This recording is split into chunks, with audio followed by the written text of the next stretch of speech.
많은 사람들 찾는 진리를 모른 채 주님 곁을 떠나갔지만 내가 만난 주님은 참 사랑이었고 진리이고 소망이었어.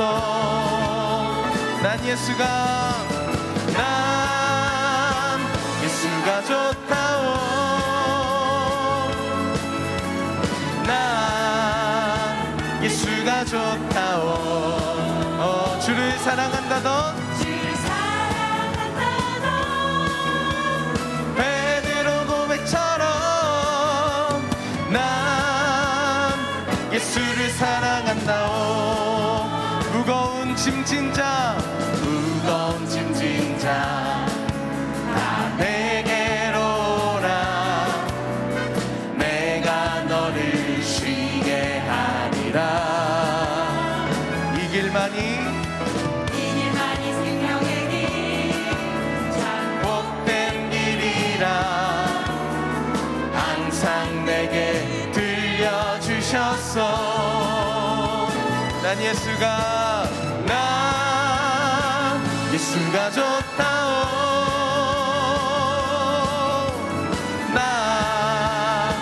예수가 좋다오. 주를 사랑한다던 베드로 고백처럼 난 예수를 사랑한다오. 난 예수가 좋다오. 난 예수가 좋다오. 주를 사랑한다던 베드로 고백처럼 난 예수를 사랑한다오. 주를 사랑한다던 베드로 고백처럼 난 예수를 사랑한다오. 난 예수를 사랑한다오. 마지막으로 난 예수를 사랑한다오.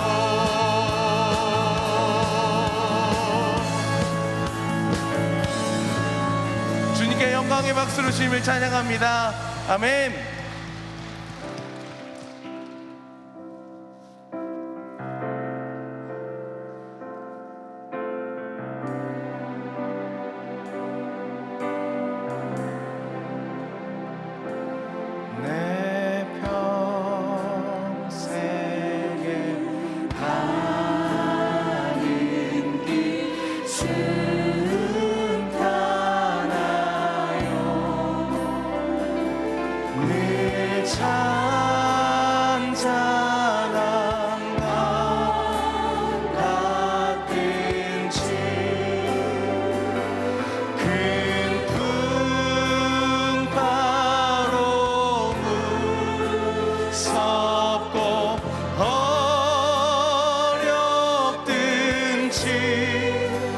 나의 영혼은 늘 편하다.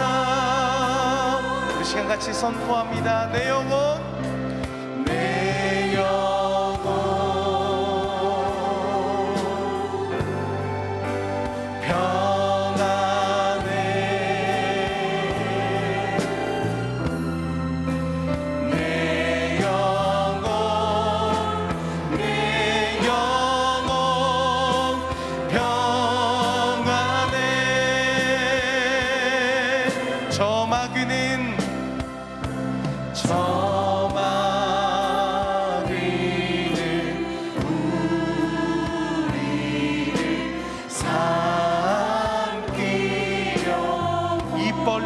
달려와도 입 벌리고 달려와도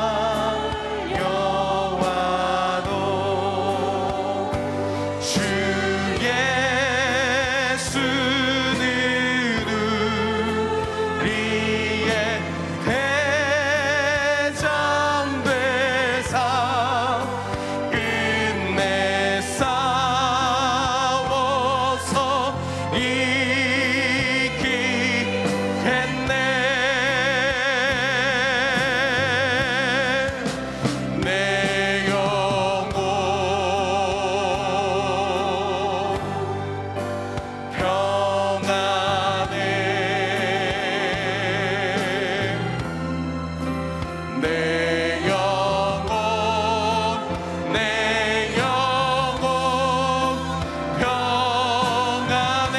시간 같이 선포합니다. 내 영혼 평안해. 내 영혼 평안해. 내 영혼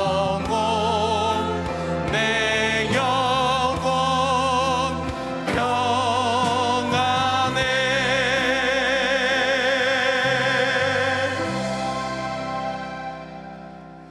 오늘 새벽에 기도의 자리에 오신 여러분들을 주님의 이름으로 축복합니다.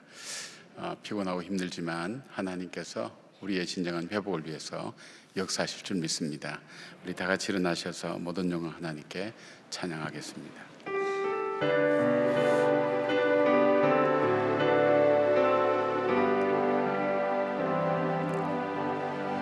모든 영광을 하나님께, 모든 영광을 하나님께, 온 마음과 뜻 다해 주사모합니다. 모든 영광을 하나님께.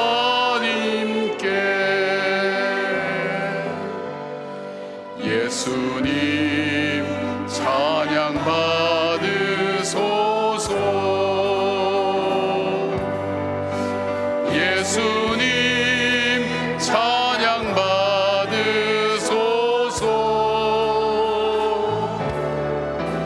죄 사했네 우리 위해 성령 주셨네. 예수님 찬양 받으소서.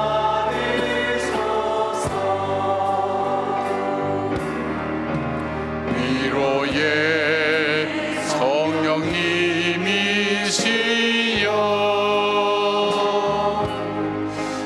위로의 성령님이시여,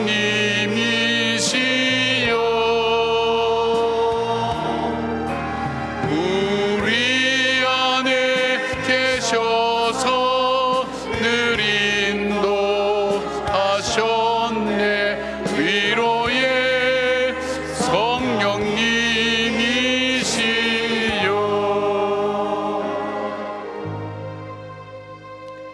아버지 하나님, 10월 26일 수요일 저희들 하나님 앞에 나와 이 새벽을 주님 앞에 올려드립니다. 사람들은 모든 것이 하나님 침체되고 어렵고 힘들다고 하지만 정작 침체된 우리의 마음속에 하나님 역사해 주셔서 하나님 회복의 기쁨을 맛보게 하시고 회복케 하신 주님을 통해서 이 어려운 시대를 헤쳐나가며 믿음으로 걸어가는 주님의 백성들 되게 하여 주시옵소서. 우리 속에 믿음의 회복을 허락하시고 하나님 한량없는 하나님의 은혜가 우리 가운데 회복되게 하시고 우리 속에 잃어버린 기쁨과 감사 찬양이 하나님께 올려드려지는 저희들 될 수 있도록 함께하여 주시옵소서. 우리가 강건하여서 하나님께서 은혜 주시고 복 주셔서 이 새벽에 주의 전에 나와서 예배를 드릴 수 있는 귀한 은혜 주셨사오니 우리의 일평생 주님의 뜻을 따라가는 믿음의 길 걷기에 지치지 않고 힘들지 않고 낙담하고 중단하지 않도록 저희들을 붙들어 주시옵소서. 오늘도 말씀으로 우리를 새롭게 하여 주시고 주의 은혜로 우리를 새롭게 덮어주시고 주의 보혈의 피로 우리를 정결케 하여 주시옵소서. 예수님의 이름으로 기도드리옵나이다. 아멘. 2주간이니까 여러분께서 끝까지 완주하시면 좋겠어요. 지금 첫날 나왔다가 중간에 이렇게 어제부터 포기하는 분들이 조금씩 생기는데 다시금 힘을 내어서 우리가 기도하는 자리, 또 우리가 하나님 앞에 나가는 자리를 꼭 함께 지킬 수 있기를 바랍니다. 좌우에 있는 분들 인사를 좀 할까요? 끝까지 하십시다. 예, 끝까지 하십시다. 예, 한 번 더 하십시다. 주의 평강을 기원합니다. 주의 평강을 기원합니다. 예, 오늘 섬기는 분들 우리 영상 요한 보십시오. 자막 보십시오. 섬겨주셔서 감사를 드립니다. 그리고 여러분께서 교티 나눔이나 또 이 메시지 전달받기를 원하는 분들은 함께 또 신청해 주시면 되겠습니다. 오늘 주시는 하나님 말씀은 느헤미야 8장 1절부터 6절까지 말씀입니다. 우리가 함께 교독하겠습니다. 제가 먼저 하고 그다음 여러분 하시고. 느헤미야 8장 1절부터 6절. 찾으셨나요? 이스라엘 자손이 자기들의 성읍에 거주하였더니 일곱째 달에 이르러 모든 백성이 일제히 수문 앞 광장에 모여 학사 에스라에게 여호와께서 이스라엘에게 명령하신 모세 율법책을 가져오기를 청하매 일곱째 달 초하루에 제사장 에스라가 율법책을 가지고 회중 앞 곧 남자나 여자나 알아들을 만한 모든 사람 앞에 이르러 수문 앞 광장에서 새벽부터 종업까지 남자나 여자나 알아들을 만한 모든 사람 앞에서 읽음에 뭇백성이 그 율법책에 귀를 기울였는데 그때 학사 에스라가 특별히 지은 나무 강단에 서고 그의 곁 오른쪽에 선 자는 마띠냐와 스마와 아냐와 우리아와 힐기야와 마아세아요 그의 왼쪽에 선 자는 부다야와 미사엘과 말기야와 하순과 하스바다와와 스가랴와 무슬람이라. 에스라가 모든 백성 위에 서서 그들 목전에 책을 펴니 책을 펼 때에 모든 백성이 일어서니라. 에스라가 위대하신 하나님 여호와를 송축하며 모든 백성이 손을 들고 아멘 아멘 하고 응답하고 몸을 굽혀 얼굴을 땅에 대고 여호와께 경배하니라. 아멘.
각 마을에서 너무 애써 주셔서 성가대가 가득 찹니다. 우리 새벽 성가대 지휘하시는 우리 선생님이 아마 힘이 날 것 같습니다. 예, 제가 오늘에서 정신이 듭니다. 그래서 찬송하겠습니다. 내가 할 수 있는 모든 것은.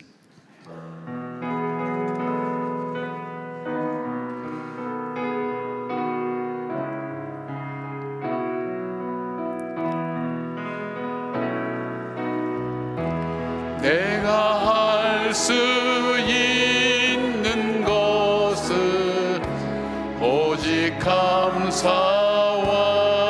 기도, 두 손을 높이 들고 주께 찬양. 내가 할 수 있는 것은, 내가 할 수 있는 것은 오직 감사와 기도, 두 손을 높이 들고 주께 찬양. 우리 음을 높여서 내가 할 수 있는 것은 오직 감사와 기도, 두 손을 높이 들고 주께. 한 번 더요. 내가 할 수 있는 것은, 내가 할 수 있는 것은 오직 감사와 기도, 두 손을 높이 들고 주께 찬양하네. 아멘. 우리가 할 수 있는 것을 우리가 함께 찬양하고 감사하는 우리 모두가 되기를 바랍니다. 제가 이걸 자꾸 빠뜨려 먹으니까 목사님들이 걱정이 많아요. 목사님 뭐가 문제가 있는 건 아닌가. 예, 문제가 있었습니다. 예. 왜냐하면 시간 안에 끝내서 여러분 돌아가시고 또 개인기도 갖는 시간 갖게 하겠다는 마음이 앞서 있으니까 이게 자꾸 잊어버리고 빨리 말씀을 전하려고 하고, 또 제가 이 설교를 시작하면 또 길게 하니까, 예, 그래서 제가 제 자신의 단점을 아니까 빨리 끝냈으면 좋겠다는 생각 가지고 있고요. 또 어쨌든 간에 여러분들이 기도하는 시간을 많이 갖는 것이 좋겠다, 그런 생각을 해봅니다. 우리가 회복되기를 원하는 마음들이 있죠. 왜냐하면 우리는 잃어가는 과정과 얻어가는 과정 속에 살아가고 있으니까요. 우리가 정말 내 속에 회복되어야 될 것이 무엇인가 할 때 제일 먼저 우리에게 가장 중요한 믿음의 회복이라고 그랬죠. 주는 그리스도시요 살아계신 하나님의 아들이라는 것, 이것이 우리 인생의 반석이고 기초가 된다 그랬습니다. 모든 회복에 이 신앙 고백이 우리 속에 회복되어야 그 다음에 문제가 일어납니다. 근데 그 전에 우리의 이 믿음을 갖도록 해주는 놀라운 하나님의 은혜를 회복해야 된다 그랬죠. 은혜가 빠진 곳은 지옥입니다. 은혜가 있는 곳은 천국입니다. 아무리 어렵고 힘들어도 하나님의 은혜가 있구나. 근데 그 은혜는 가장 근본적인 거죠. 정말 죄로 말미암아 영원히 형벌받을 본질상 진노의 자녀인 허물과 죄로 죽었던 나를, 가치없는 나를, 내가 죄인 되었을 때도, 연약할 때도, 내가 하나님과 원수 되었을 때도 그 하나님은 나를 포기하지 않고 끝까지 붙드시는 그 아버지의 그 사랑, 그것이 우리 속에 회복되어야 그 다음에 우리 마음속에 마음이 열리고 심령이 새로워지고 우리의 신앙 고백이 하나님께 온전히 들어가야 됩니다. 자, 오늘 우리에게 회복되어야 될 것은 우리 속에 말씀이 회복되어야 됩니다. 말씀이. 한국 교회 교인들 특징 중에 하나가 성경을 안 보고 예수를 믿는 사람이 많다는 것. 보기는 보는데 꾸준히 보지 않고. 제가 이제 때로는 힘들고 어려우니까 저희 집사람이 그런 얘기를 해요. 당신은 어떤 모습인지 옆에서 관찰하니까 그렇다는 거예요. 아주 맛난 음식을 만드는 식당에 그 주방장이 손님들에게 정말 맛있는 음식 제공하기 위해서 최선을 다해서 하다가 자기는 정작 시간이 없어서 주방 안에서 라면 끓이고 먹고 있는 사람하고 똑같다고. 당신 자신을 위한 말씀을 좀 먹으라고. 그 말을 제가 굉장히 참 깊게 들었어요. 나를 위해서 내 영혼이 채워지고 내가 하나님 앞에 더 풍성해지기 위해서, 말씀을 전하기 위해서뿐 아니라 내 영혼이 살기 위해서 하나님이 이 말씀을 먹는 것이 참 중요하겠다 생각을 하고 요즘 말씀을 함께 먹고 있고, 그 다음에 가정에서 예배를 꼭꼭 힘들어도 저녁마다 함께 드리면서 말씀을 함께 나누고 있습니다. 자, 우리 인생이라고 하는 것은 사람마다 복을 받기를 원합니다. 근데 정작 이 어떻게 해야 복을 받는지, 흔히 생각하는 게 세상에서 출세하고 돈을 벌고 그렇게 살아야 우리가 복을 받고 행복하다고 생각하는데, 성경은 그렇게 말씀하지 않습니다. 그렇게 살았던 사람들이 우리가 볼 때는 참 성공했다 그렇게 생각했지만 그 인생의 마지막 가서 나는 헛살았다 하는 얘기를 많이 듣지 않습니까? 저도 임종을 이렇게 한번 지킬 때 보면 그런 얘기를 하는 분들이 종종 있습니다. 정말 사회적으로 또 사람들에게 있어서 성공했던 사람인데, 목사님 내가 헛살한 것 같아요, 그런 얘기를 종종 듣게 됩니다. 근데 왜 그런가? 성경에서 정말 복 있는 사람은 시편 1편에 보니까 복 있는 사람은 형통한 삶을 사는 사람이라 그랬습니다. 형통에 대한 개념은 제가 한번 설명드렸죠. 형통하다, 무조건 잘 된다 그런 것이 아니라, 우리가 형통이라는 개념은 목적지에 닿아 있는 그런 길을 얘기합니다. 형통한 길 할 때, 우리는 인생을 살아갈 때 넓은 길을 갈 때도 있고 좁은 길을 갈 때도 있고 험한 길을 갈 때도 있고 편한 길을 갈 때도 있고 지름길을 갈 때도 있고 이렇게 둘러가는 길을 가는 그런 길을 걸어갈 때가 있습니다. 그런데 형통한 길이라는 것은 우리는 좋은 길, 넓은 길, 지름길이라고 그렇게들 생각하는데, 성경에 보면 형통한 길은 내가 가야 될 그 목적지와 연결된 길입니다. 그 길이 때로는 좁은 길일 수도 있습니다. 험한 길일 수도 있습니다. 때로는 넓은 길일 수도 있겠죠. 빙빙 둘러가는 길일 수도 있습니다. 그러나 내가 갈 목적지와 연결되어 있으면 그 길이 형통한 길인데, 문제는 하나님께서 그 길목마다 가는 길마다 동행하시고 인도해 주시는 삶, 바로 그 사람이 형통한 삶을 사는 사람이라고 했습니다. 형통한 사람은 어떤 사람인가? 하나님 말씀을 주야로 묵상하는 사람이다. 하나님 말씀을 묵상하는 사람이 형통한 삶을 사는데, 이 메시지 성경 보니까 이런 사람들은 하나님께서 그 길을 지도하신다 그랬어요. 우리는 인생을 살다 보면 공고할 때도 있잖아요. 낙심될 때도 있잖아요. 풍요로울 때도 있잖아요. 여러분, 우리에게 낙심과 절망과 어려운 일보다 더 위험하고 힘든 순간이 언제인지 압니까? 우리가 풍요로울 때입니다. 잠잘 때입니다. 그때가 훨씬 더 위험합니다. 가난하고 힘들 때보다 더 힘들 때는 부유하고 걱정이 없을 때가 훨씬 더 우리에게 나중에 알고 보면 얼마나 큰 위기였는지.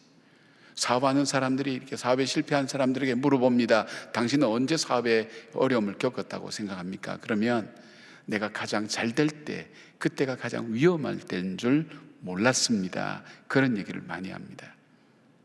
하나님께서 내 인생 속에, 우리는 어릴 때는 어릴 대로, 청년은 청년대로, 나이 들면 나이 드는 대로, 연세 드시면 드신 대로 그 인생의 시기마다 맺어야 될 열매가 있습니다. 고난과 시련 때에도 맺어야 될 아름다운 열매가 있습니다. 우리가 풍요롭고 편안할 때도 그때 맺어야 될 열매가 있습니다. 가치 있고 의미 있는 열매를 맺어야 되는데, 그렇게 사는 인생, 그 인생이 행복한 사람이라는 것입니다. 근데 그 인생을 살기 위해서 하나님께서 하시는 말씀이, 이 말씀을 주야로 묵상하는 사람이다. 주야로 묵상하는 사람, 이 말씀을 듣고 이 말씀을 읽고 이 말씀을 묵상하고 새기고 이 말씀대로 살아가는 사람이라는 겁니다. 그러니까 우리 속에 정말 내 속에 회복이 일어나고 내가 복된 인생으로 내 인생을 살아가기 위해서 정말 중요한 것은 내가 하나님의 말씀과 함께 하나님의 인도함을 받는 그런 삶을 사는 것이 우리가 회복되는 것이죠. 내가 결정하고 내가 선택한 길인데, 잘 되기 위해서 결정했는데 나중에 보면 그 선택과 결정이 잘못되었다는 것을 우리가 알게 됩니다. 왜 그렇죠? 내 자신이 불완전합니다. 나는 나의 가는 길을 알 수가 없습니다. 우리 하나님께서 나의 가는 길을 아십니다. 그 하나님이 그 위기의 순간순간마다 내 인생을 지도하시고 말씀하시면 내 인생은 넘어지지 않습니다.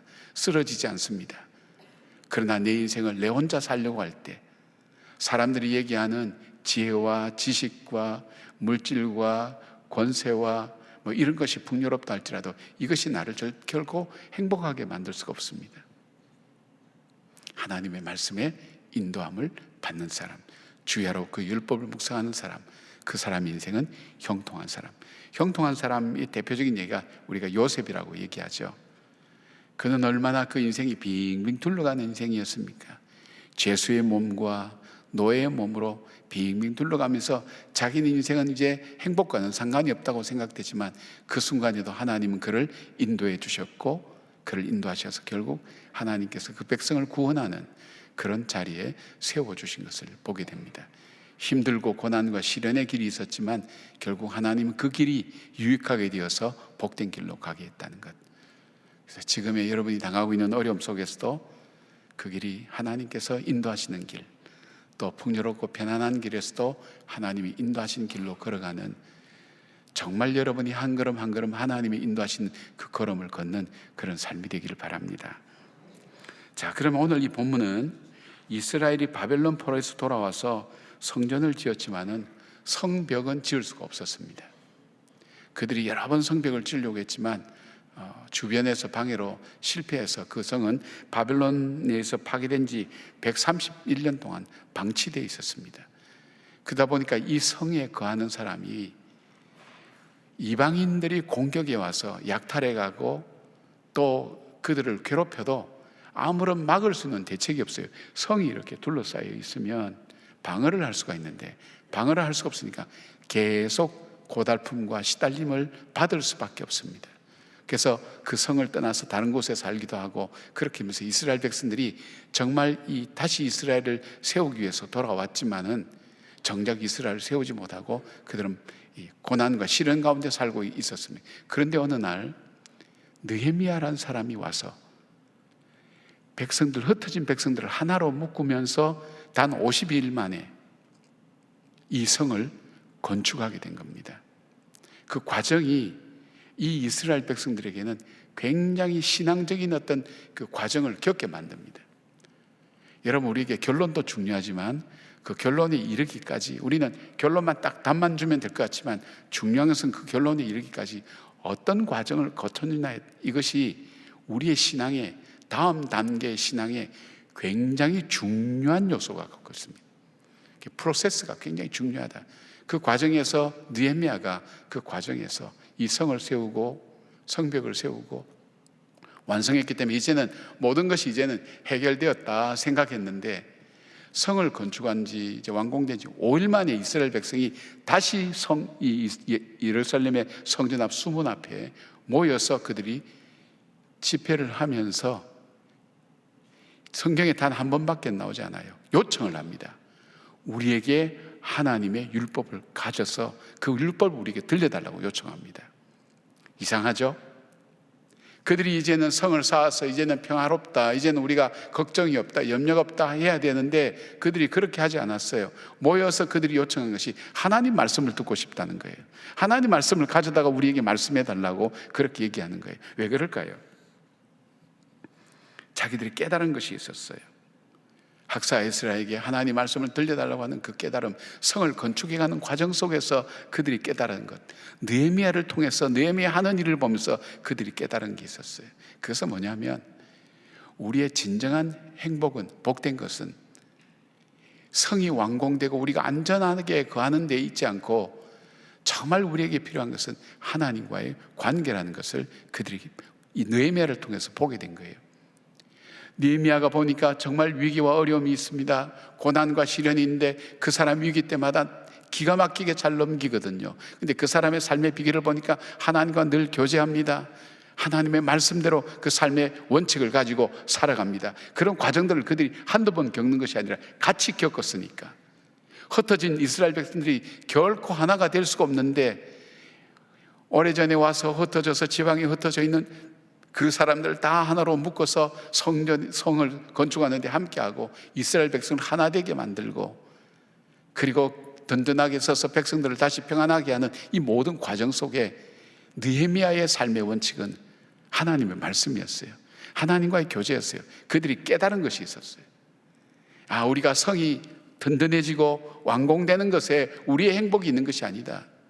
우리의 미래가 있는 것이 아니다. 우리에게 가장 중요한 것은, 우리 삶 속에 중요한 것은 하나님과의 관계가 회복되어야 되겠다. 하나님의 말씀이 우리 속에 있어야 되겠다. 우리의 갈급함은 바로 이 세상 것에 부족함이 있는 것이 아니라 우리 속에 진정한 부족과 결핍은 내 속에 하나님 말씀이 없었다. 이스라엘 백성들이 그것을 깨닫게 되었습니다. 낙심하고 포기하는 가운데서도 자기들은 번번이 실패했지만 그 실패 이유는 군사력이 부족해서 한 것도 아니요, 다른 어떤 요인보다도 우리가 하나님 말씀대로 살지 못했다는 것, 그들이 거기서 깨닫게 된 거예요. 주님께서 죽은 아이를, 여자아이를 달리다굼 하면서 이렇게 세웠죠. 그리고 주님께서 하신 말씀이 뭡니까? 저에게 먹을 것을 주라고 했죠. 건강하면 입맛이 돌아와요. 내 속에 정말 건강이 회복되면 하나님 말씀에 대한 갈증이 생기게 되는 것입니다. 제가 한번 말씀을 드렸습니다마는 다시 한번 말씀을 드리겠습니다. 이 시시 편지에 적힌 간증의 글이었는데, 한 자매가 결혼을 했습니다. 결혼을 했는데 결혼하고 보니까 속아서 결혼한 거예요. 이 남편이 술도 먹고 노름도 하고 하여튼 별로 안 좋아하는 것은 다 하는데 또 빚도 있고, 속아서 결혼해서 괴롭죠. 또 자기한테 폭언도 하고 그렇게 하니까, 괴로운 가운데 결혼 생활을 하니까 그 교회 신앙의 공동체에 있는 권사님들이 너무 젊은 댁이 이제 젊은 세대기 그러니까 위로를 합니다. 우리가 기도하자, 같이 기도하자. 그래서 이 사람에게 은혜를 바치기 위해서 기도원에도 데려가고 부흥회도 데려가고 그렇게 하던 중에, 기도원에 가서 기도하는 중에 하나님의 은혜를 받은 거예요. 그래서 이 자매의 마음속에 내가 1년간 하나님께 기도 드려보고 그 하나님 말씀에 순종하겠다고, 이 권사님들도 같이 기도에 참여하겠다고 이제 그렇게 했어요. 1년간 열심히 그 남편이 변화되기를 위해서 기도합니다. 1년이 지나도 남편은 변하지 않는 거예요. 그래서 같이 기도하자고 했던 그 권사님들이 세대에 아무래도 아닌 것 같다, 이제는 이혼을 하는 게 좋겠다, 이 사람은 희망이 없는 것 같다, 그분들이 이제 이혼을 하라고 얘기합니다. 안 된다고, 가망이 없다고. 근데 이 사람 입에서 이제 그 감정이 나오는, 그 얘기를 하는 거예요. 예, 맞습니다. 저는 지금 남편이 무척 저를 알고 괴롭게 합니다. 저도 고통스럽습니다. 그러나 권사님들과 함께 기도하면서 제가 깨달은 것이 있습니다. 이 남편이 내 인생의 행복과 불행을, 고통스럽게는 하지만 내 인생의 행복과 불행을 결정짓는 사람은 아닙니다. 정말 내 인생의 정말 행복과 불행을 쥐고 결정하는 분은 하나님이라는 걸 제가 깨달았습니다. 저는 이 사람과 살면서 이 사람의 영혼을 위해서 하나님께서 보내셨다는 믿음을 가지고 살겠습니다. 그리고 이 사람을 위해서 기도하겠습니다. 그렇게 간증을 하는 거예요. 뭘 발견했죠? 이 남편이 나를 행복하게 해주고, 돈이 나를 행복하게 해주고, 권력이 나를 행복하게 해주고, 지식이 나를 행복하게 해주지 않다는 걸 알은 거예요. 물론 이것도 중요한 요소죠. 그러나 이것보다 더 근원적이고 근본적이 있다면 그 하나님 말씀이, 하나님과의 관계가 내 인생에 있어서 나의 행복과 불행을 좌우하고 내 삶을 인도해 간다는 것을 깨달은 거예요. 이게 신앙의 근본적인 깨달음과 회복의 시작입니다. 사랑하는 여러분, 이번 새벽 기도를 통해서 또 이런 어려움을 통해서 여러분 속에 내 삶에 정말 중요한 것이 코로나가 와서 고통스러운 게 아니라, 내 삶 속에 이 사업이 안 돼서 고통스러운 것이 아니라, 고통스럽고 힘든 건 사실이죠. 그럼에도 불구하고 이것이 내 인생의 행복과 불행을 좌우하는 것은 아니다. 이것이 내 인생의 미래를 결정하는 것도 아니다. 내 인생이 정말 나를 결정하고 내 인생을, 내 생사화복을 쥐고 있는 분은 하나님이시라는 것을 우리가 깨닫고 고백할 때에 우리의 삶은 달라집니다. 고난과 시련은 합력하여 선을 이루는 하나님의 보석 같은 인도하신 것을 분명히 경험하게 될 것입니다. 풍요와 평안은 하나님께서 내게 주신, 하나님께 기도하고 하나님께 더 가까이 나가는 분복이 된다는 것을 분명히 알게 될 것입니다. 그 말씀이, 하나님 말씀을 갈급해하고 그 말씀을 사모하고 그 말씀을 들을 수 있고 그 말씀을 위해서 간청하고 시간 내는 여러분들의 삶이 시작되기를 주님의 이름으로 축복합니다. 그냥 예배 때 성경 읽고 이것이 중요한 것이 아니라 매일매일 내가 시간을 정하여서 일정한 말씀을 들을 때에 달라진다는 것입니다. 그런 여러분 되기를 바랍니다. 임계점이라는 것이 있습니다. 어느 정도 분량이 차야 그때부터 달라집니다. 그때 달라질 때 말씀이 나를 훑어나가고 말씀이 나를 인도하고 말씀 속에 길이 보인다는 것을 체험하게 될 것입니다. 그 회복함이 여러분과 여러분 가정의 자녀들과 여러분 식구들의 또 우리 성도들의 삶이 되기를 주의 이름으로 축복합니다. 이 8장 보면 깨닫다라는 단어가 6번 정도 나오는데 그들이 에스라가 율법책을 펼 때에 그들이 일어나 말씀을 들었습니다. 무려 6시간 동안이나 그들은 서서 말씀을 들었습니다. 사모함이 있었습니다. 여러분 속에 이 사모함의 은혜가, 말씀을 사모함의 은혜가 성령께서 여러분에게 주시는 선물인 줄 믿습니다. 이 은혜를 받기를 바랍니다. 두 번째로 이스라엘 백성들은 말씀에 응답했습니다. 말씀을 듣고 말씀 좋다, 은혜롭다 그로 끝나지 않고 그 말씀에 구체적인 응답을 했습니다. 그러니까 말씀에 따라서 내 삶을 바꿔 나가는 거죠. 그들이 말씀을 들을 때에 자신들의 삶이 얼마나 하나님 말씀과는 멀리 떨어져 있는 것을 깨달았습니다. 말씀에 비추어서 내 자신의 삶을 살펴보는 거예요. 말씀을 귀로만 듣고 은혜롭구나, 좋구나 이렇게만 하는 것이 아니라 그 말씀을 듣고 내 삶을 비추어 보는 거예요.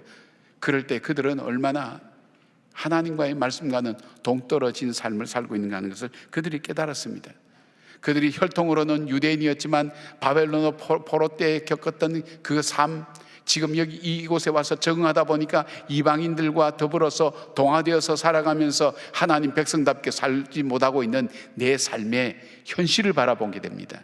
내가 돈을 쓰고 시간을 쓰고 관심을 갖는 이 모든 것에 하나님의 말씀대로 내 삶이 되어져 있는 것이 아니라 세상의 방향으로 내 인생이 달라져 있다는 것을 그들은 말씀을 들으면서 깨닫게 되었습니다. 이 말씀이 자신에게 주시는 말씀으로 들었습니다. 이 말씀은 누가 들었으면 맞아, 저 사람을 향해서 주시는 하나님 말씀이 아니라 오늘 나에게, 이 시간 나에게 주시는 하나님 말씀으로 그들이 들었을 때에 그들에게 삶의 반응이 일어났습니다. 말씀의 반응이 들을 때 첫째 깨달음이 있습니다. 가슴에 애통함이 있습니다. 슬픔이 있습니다. 감정의 변화가 와요. 그리고 뭡니까? 의지적으로 행동의 변화가 오게 돼 있어요. 이것을 반응이라고 얘기합니다. 반응. 하나님의 말씀에 대한 응답이죠. 응답이 이스라엘 백성들 속에 있었습니다. 그들은 이 말씀을 통해서 지금까지 우리가 왜 포로 생활을 할 수밖에 없었는지, 느헤미야의 기도처럼 하나님께서 은혜를 베풀어 주시고 광야길 인도해 주셨지만 그러나 하나님의 그 은혜를 저버리고 자신들의 삶의 주인이 되어서 마음대로 살았던 지난 날들을 바라봅니다. 하나님의 말씀대로 자기의 삶을 살지 못하고 환경을 따라서 살아가고 편리를 따라 살아가고 내 자신의 욕망을 따라 살아갔던 삶의 모든 파편들을, 조각조각들을 그들은 하나하나 찾아내었습니다. 그리고 하나님 앞에 애통하며 그들은 눈물을 흘리며 회개했습니다. 그리고 그들이 어떻게 합니까? 아파하니까 느헤미야는 10절에 이렇게 말씀하죠. 느헤미야가 또 그들에게 이르기를 너희는 가서 살찐 것을 먹고 단 것을 마시되 준비하지 못한 자들에게 나누어 주라. 이날은 우리 주의 성일이니 근심하지 말라. 여호와로 인하여 기뻐하는 것이 너희의 힘이니라. 12절 모든 백성이 곧 가서 먹고 마시며 나누어 주고 즐거워하니 이는 그들이 그 읽어드린 들려준 말을 밝히 알미라. 하나님 말씀 깨달은 겁니다. 그리고 그들은 이어서 여호수아 이후로 한 번도 지키지 않았던 초막절을 지킵니다. 그들이 밖에 집을 짓고 광야 생활을 했던 때를 기억하면서 그 광야 생활을 할 때도 하나님이 인도하시고 보호하시고 공급하셨던 그 하나님, 그들이 가진 것 아무것도 없고 광야의 인생길을 걸어가는 그 가운데서도 그들과 동행하시고 구름 기둥과 불 기둥으로 인도하시고 만나와 메추라기로 먹여주시고 그들의 삶 속을 풍성하게 해주셨던, 그리고 아말렉과의 전쟁에서도 승리하게 하시고 하나님께서 가나안 땅 족속을 몰아내게 하셨던 그 하나님의 지난날의 역사를 그들이 읽으면서 우리들의 삶 속에 역사하시는 그 하나님을 우리가 잊고 살았다고, 우리가 왜 포로로 잡혀갈 수밖에 없었는지 하나님의 언약과 말씀을 바라보면서 살펴보는 겁니다. 우리는 어려움을 당하면 그 어려움의 이유를 찾습니다. 이유를 찾는데 그 유언은 주로 원망과 불평으로 많이 이루어집니다. 누구 때문에. 그러나 이스라엘 백성을 그렇게 하지 않았습니다. 이것이 바로 하나님 앞에서 하나님 말씀대로 살지 못한 우리 자신의 잘못이라는 것, 그리고 그 말씀을 따라 회복하고 함께 나가기 시작합니다. 사랑하는 여러분, 시간과 물질이 따르지 않는 것은 신앙 고백에 굉장히 결핍되어 있다는 걸 여러분 아셔야 됩니다. 내가 신앙생활 하는데 하나님 말씀에 내 삶의 물질이 따르지 않아요. 감사는 감사의 예물이 따르지 않아요. 시간은 시간의 헌신과 섬김의 그 시간이 따라오지 않아요. 하나님께 예배하는 시간이 없어요. 엄밀하게 말하면 거짓말이에요. 물질과 시간이 따라오지 않은 헌신과 결단과 이 모든 것들은 엄밀한 의미에서 완성된 것이 아니에요. 영혼 없는 몸이 죽은 것 같이 행함이 없는 믿음은 죽은 것이라 그랬어요. 행함으로 구원받는 건 아니에요. 그러나 구원받은 백성의 삶은 이 행함이 우리들 속에 있어야 되는 거예요. 삶 속에 진실로 그 헌신이 있어야 되는 거예요. 구체적인 삶의 현장에서 일어나야 되는 것입니다. 하나님은 그런 말씀하십니다. 사람이 그 행실, 그 열매를 보아 그 나무를 안다고 그렇게 했습니다. 여러분 진정 회복을 원하시면 여러분 삶 속에 하나님 말씀을 읽는 것을, 하나님 말씀 듣는 것을 여러분 삶 속에 일상화시키길 바랍니다. 1분이라도 괜찮습니다. 이 김인환 목사님이 쓴 말씀을 붙들면 이긴다 그 책에 보니까 이렇게 얘기가 소개되고 있습니다. 1분 경영이란 책으로 알려진 켄 브런차드와 스펜스 존슨은 1분의 가치에 대해서 1분은 기업 경영에 큰 혁신을 몰고 올 수도 있는 시간이다 그랬습니다. 다카이 노부라라는 사람은 3분력이라는 책에서 3분은 현대사회에서 상대에게 자신을 인식시킬 수 있는 최상의 시간이라고 말했습니다. 그래서 모든 것이 3분의 기준에 많이 되어 있죠. 권투할 때도 3분 기준, 3분라면 3분이라는 개념이 들어와서, 왜냐하면 3분이라는 것이 사람을 바꿀 수 있는 굉장히 중요한 시간이라는 거예요. 상대방에게 자기를 인식시키고 바꿀 수 있는. 10분 혁명이라는 책을 쓴 나가지마 다카시라는 사람은 인간의 두뇌가 가장 집중력을 발휘할 수 있는 시간이 10분이라고 그렇게 얘기했습니다. 여러분 1분을 투자해도 괜찮습니다. 여러분이 힘들면 나갈 때 문 앞에 말씀 한 절만 좀 적어달라고 부탁해서 자기가 그것도 힘들면 나갈 때 그거 한 번만 읽고 나가도 됩니다. 단 1분만 투자해도 괜찮습니다. 그러나 그것이 내 생활 속에 매일매일 들어가는 시간이 될 때, 그때부터 하나님은 그 말씀을 통해서 내 삶을 움직여 나가기 시작합니다. 내가 하나님 앞에 주권을 드리지 않는데, 내가 하나님 말씀하실 시간을 드리지 않는데, 내가 하나님께 말씀을 드릴 시간을 주지 않는데 하나님은 어떻게 우리 삶을 인도해 가시겠어요? 하나님은 어떻게 내 삶 속을 지도해 가시겠어요? 하나님께서 내 삶 속에 그렇게 말씀하시겠어요? 하나님께서 내게 말씀하실 시간을 여러분 주셔야 됩니다. 말씀하실 수 있도록 여러분 마음을 주셔야 됩니다. 그때 그 성령께서 내 마음속에 들어오셔서 나에게 역사하십니다. 근심과 걱정으로 가득 차 있고, 내 생각으로 가득 차 있고, 내 계획으로 가득 차 있고, 내가 살아온 삶의 습관으로 가득 차 있는 내 삶 속에 하나님 말씀이 뚫고 들어올 데가 없어요. 정말 이번 새벽을 통해서, 코로나를 통해서, 때로는 우리 가정이 어려움을 통해서, 여러분의 삶의 공고함을 통해서 여러분 속에 하나님께서 역사하실 수 있도록 마음을 내어드리는 것, 시간을 내어드리는, 그것이 이번에 여러분이 그 결단을 좀 하시면 좋겠어요. 말씀에 반응을 좀 하시길 바랍니다. 응답을 하시길 바랍니다. 그럴 때 하나님께서 역사하시는 겁니다. 그런 회복함이 될 때 하나님께서, 우리가 한 일주일 동안, 2주 동안 말씀을 나눈 이 회복이 아니라 우리는 회복의 시작이라 그랬습니다. 내 속에 믿음이 회복돼야 됩니다. 그 회복은 우리가 모르는 것 아닙니다. 주는 그리스도시 살아계신 하나님의 아들이라는 거 모르는 건 아닙니다. 말 안 하는 건 아닙니다. 그러나 내 삶 속에 이것이, 베드로가 당신은 할 때 나에게 있어서 주님은 나의 왕입니다, 나의 선지자입니다, 나의 제사장입니다, 실제 그것을 보고 믿고 내 삶 속에 하나님에 대한 그 고백과 삶이 내 속에 나오는가? 정말 내 속에 한량없는 하나님의 은혜가 내 안에 흐르고 있는가? 내가 어떤 공고가 어려운 가운데 있다 할지라도 나를 사랑하신 가치 없는, 죽을 수밖에 없는 연약한, 그리고 죄인된 하나님과 원수된 나까지도 하나님은 뭘 마다하지 않고 사랑해 주신 그 하나님의 놀랄만한 사랑, 이해할 수 없는 사랑, 그 사랑이 내 안에 가득 머물러 있는가? 그리고 그 말씀을 따라 살아가는 하나님의 인도하심의 길을 내 마음속에 두고 있는가? 이것이 회복의 시작인 것입니다. 2주일 동안 지켰다고 해서 그것이 회복되는 것 아닙니다. 회복의 시작의 원리를 우리가 아는 겁니다.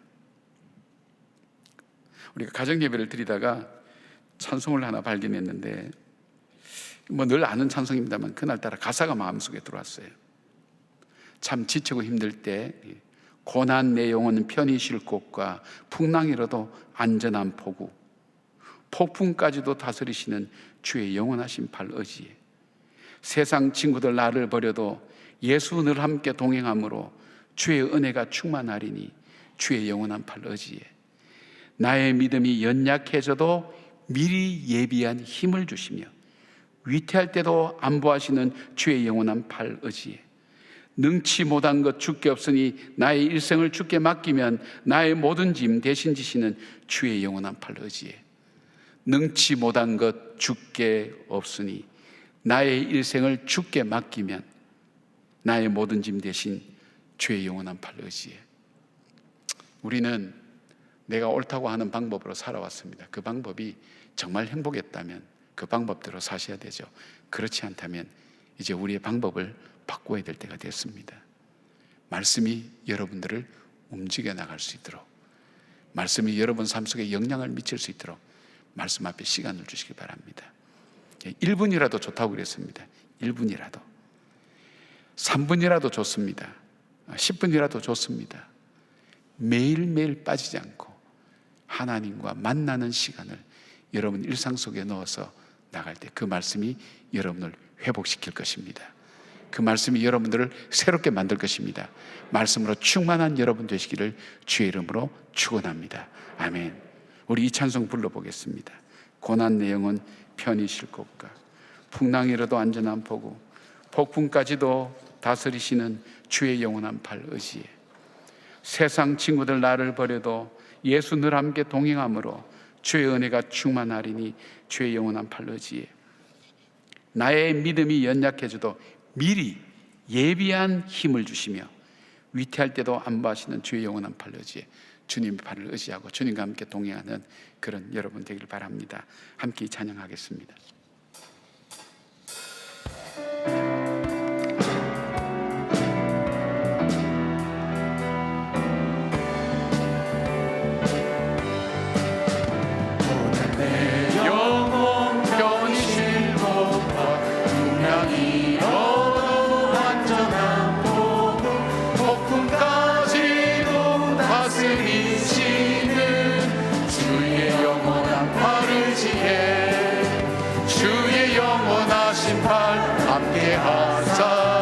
항상 나를 붙드시니 어느 곳에 가든지 요동하지 않음은 주의 팔을 의지함이라. 세상 친구들 나를 버려도 예수를 함께 동행함으로 주의 은혜가 충만하리니 주의 영원한 팔 의지에, 주의 영원하신 팔 함께 하사 항상 나를 붙드시니 어느 곳에 가든지 요동하지 않음은 주의 팔을 의지함이라. 나의 믿음이 연약해져도 미리 예비한 힘을 주시며 위태할 때도 안보하시는 주의 영원한 팔 의지에, 주의 영원하신 팔 함께 하사 항상 나를 붙드시니 어느 곳에 가든지 요동하지 않음은 주의 팔을 의지함이라. 능치 못한 것 주께 없으니 나의 일생을 주께 맡기며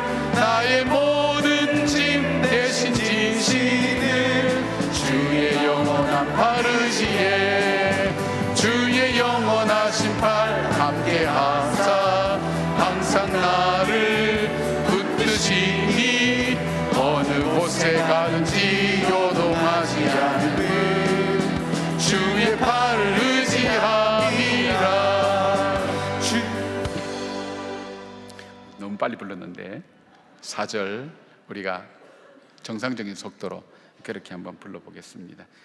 능치 못한 것 주께 없으니 나의 일생을 주께 맡기며 나의 모든 짐 대신 지시는 주의 영원한 팔 의지에 주의 영원하신 팔 함께 하사 항상 나를 붙드시니 어느 곳에 가든지 요동하지 않음은 주의 팔을 의지함이라. 아멘. 우리 이 시간 함께 잠깐 묵상하겠습니다. 한 가지만 약속하십시다. 마음속으로 하나님 앞에서 하나님이 1분이라도 내 삶 속에 말씀을 보거나 듣거나 묵상하는 시간을 갖겠습니다. 24시간 중에 단 1분이라도 하나님 그렇게 하겠습니다. 매일매일 내 삶을 하나님 주장해 주시고 인도해 주시고 정말 복된 인생으로 살다가 죽고 싶습니다. 늙을 때에는 늙을 때 맺어야 될 열매를 맺게 하고 젊을 때는 젊을 때 정말 가치 있고 의미 있는 열매를 맺는 씨들을 쫓아 과실을 맺는 그런 인생으로 살고 싶습니다. 주님이 내 삶을 인도해 주십시오. 그 기도를 한 30초 동안도 좋습니다. 진실로 주님 앞에 주님과 약속을 좀 하시기 바랍니다. 이 시간에 주님 그렇게 하겠습니다. 1분만이라도 그렇게 하겠습니다. 약속하시기 바랍니다.